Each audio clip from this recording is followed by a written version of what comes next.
Hey guys, Adam Lobo here and you're watching Adam Lobo TV. The Amazon Echo was very well known to be the smart home assistant for quite a while now. There was no other product which could match the capabilities of the Amazon Echo until Google decided to release their very own smart assistant device, which is the Google Home. So here's my review. First and foremost, a big shout out to Cami K for helping me get the Google Home when he was in New York. Now, when the Google Home was launched, there were not many features at first, but the Google Home's capabilities has grown to include many more functions as time went by. Starting from the unboxing, the Google Home comes with a premium white box with some of the features and specifications listed on the box itself. Inside the box, there's a tiny lever to immediately reveal the Google Home inside, and right beneath there's an instructions manual to get started and also the power wall adapter. The power wall adapter comes with a tiny cable management belt, and the type of socket depends on the country that you get the Google Home from. So since I got this from the US, I'll be using the simple converter to change it to a 3-pin plug. The Google Home fits nicely on the palm of my hands. Not that I'll be carrying it around, but it's great to have the device just right in size. A lot of people say that the Google Home looks like an air freshener, but to me, I love the design very much as it fits very well with your home furniture. And the best part of it all, you can buy separate base covers to change the colors. There's also Google Home Skins which is available, but if you don't like skins... That's what she said! Okay. You can just opt for the regular changeable color bases. Speaking of the color bases, if you unscrew the base, you will see the speakers which is about 2 inches in size, which sounds really good for its small form factor. Listening to music apps like Spotify was really good at half of the Google Home's volume. Speaking of the volume, you can control the volume by touching at the top of the Google Home to adjust the volume accordingly. There's only one physical button, which is the mute button, which is right in front, and also a port to power up the device right underneath through the included adapter. Now the setup process is pretty straightforward. First, you download the Google Home app, which is available both for Android and also iOS devices. The setup is very easy, starting by turning on the locations permission, sign into your Google account, and you're in.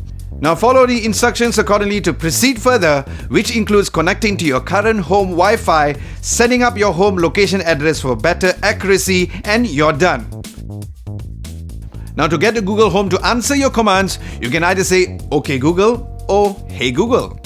Now instead of me going through all the typical type of commands that Google Home can do, I'm going to be showing you how I personally use the Google Home for my daily usage, so check it out.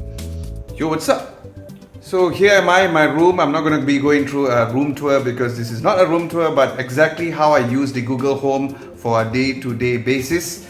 And I was thinking to do more like a vlog style for you guys to really experience how I do this every single day. So check it out. I'm going to be switching the camera view. Alright, so let's get started. Currently I have 1, 2, 3, 4, 5, 6, 7, 8, and the 2 bedside ones, 9 and 10. So that is the fitted with the LifeX bulb.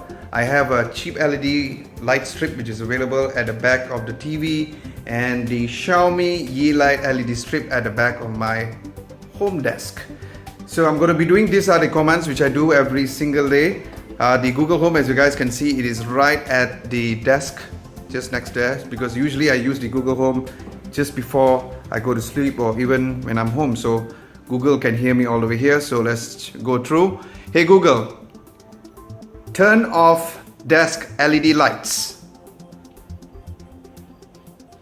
Okay, Alan, turning off the LED desk lights.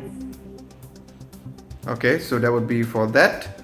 Now the TV lights is connected through the Samsung Smart Things Hub. I have not reviewed that, but I'm going to be going to the review if you guys would like to see it. So that is controlled as a name called TV lights. So hey Google, turn off TV lights. Sure, turning the TV lights off. So it's a bit faster because it goes through the Samsung Smart Things Hub as opposed to the IFTTT. And the next thing I'm going to be doing is to change the light. So when I watch movies or I watch stuff on the TV, this is exactly what I say.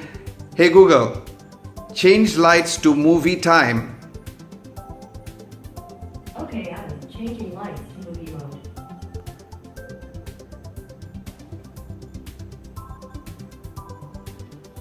Okay, seems to be pretty blur. So this is how exactly it looks. It has this whole different kind of looks.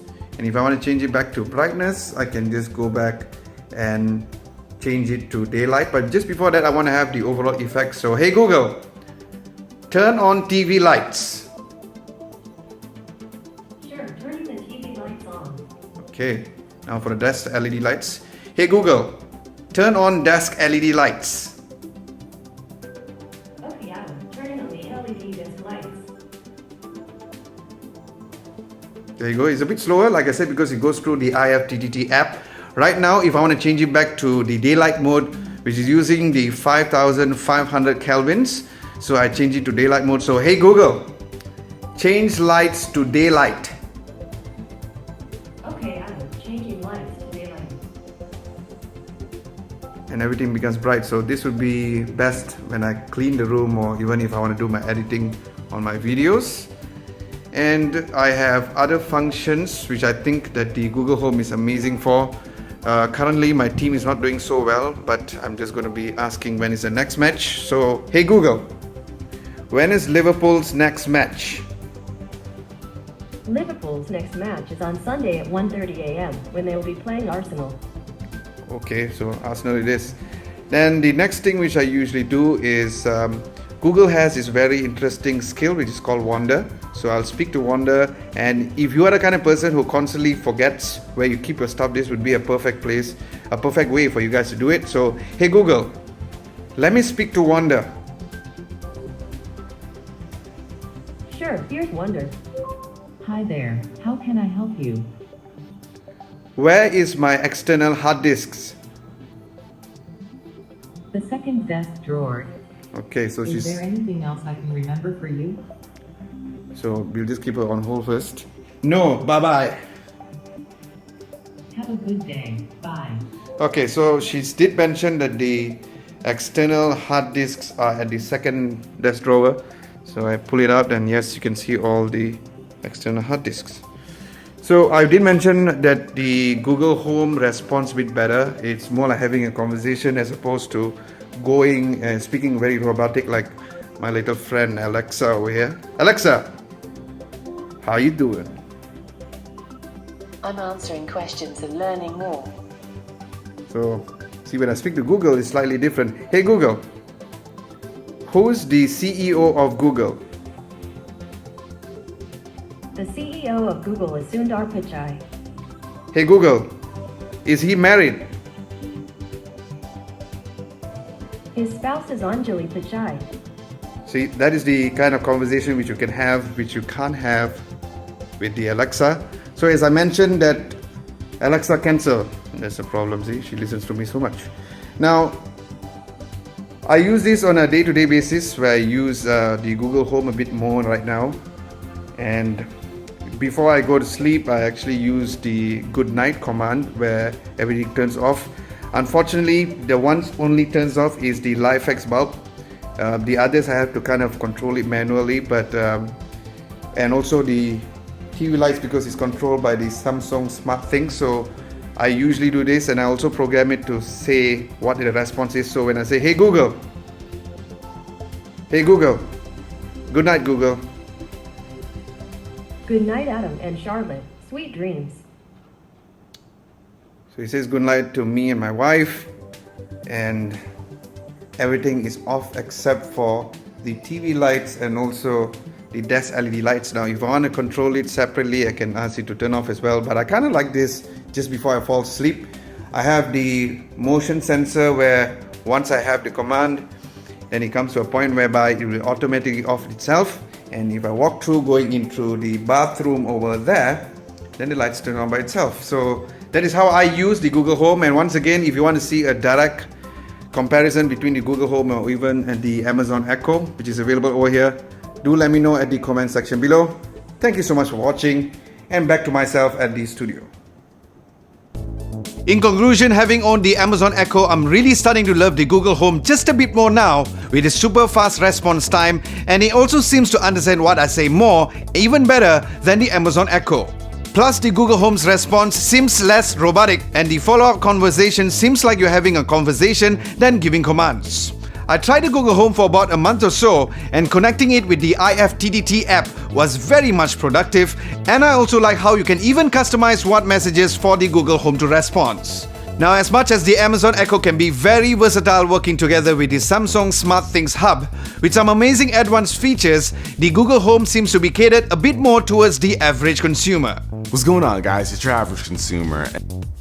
Not only him, but every average consumer. However, with all its positives, the Google Home is still not very much perfect, as it would be great that if you could make calls or even send messages through voice commands.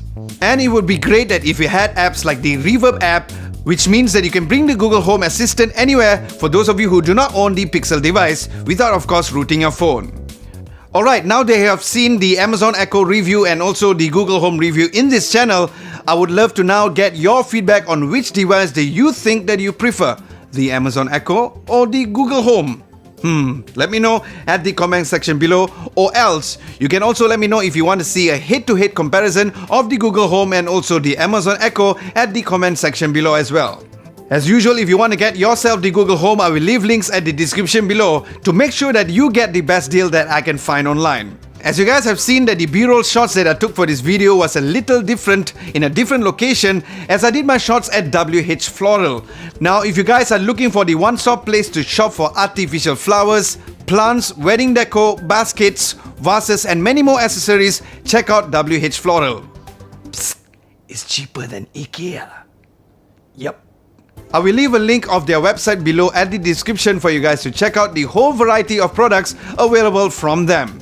Now, just before we reach at the end of this video, I would love to get your feedback on whether or not you want to see more smart home item reviews in this channel, or just plain tech, or both maybe. Since you guys are very much important to me, I would love to know what exactly you want to see more in this channel, so let me know at the comment section below as well. Hope you guys enjoyed this video. If you did, go Kurosaki Ichigo on the like button. And subscribe to Adam Lobo TV if you haven't done so.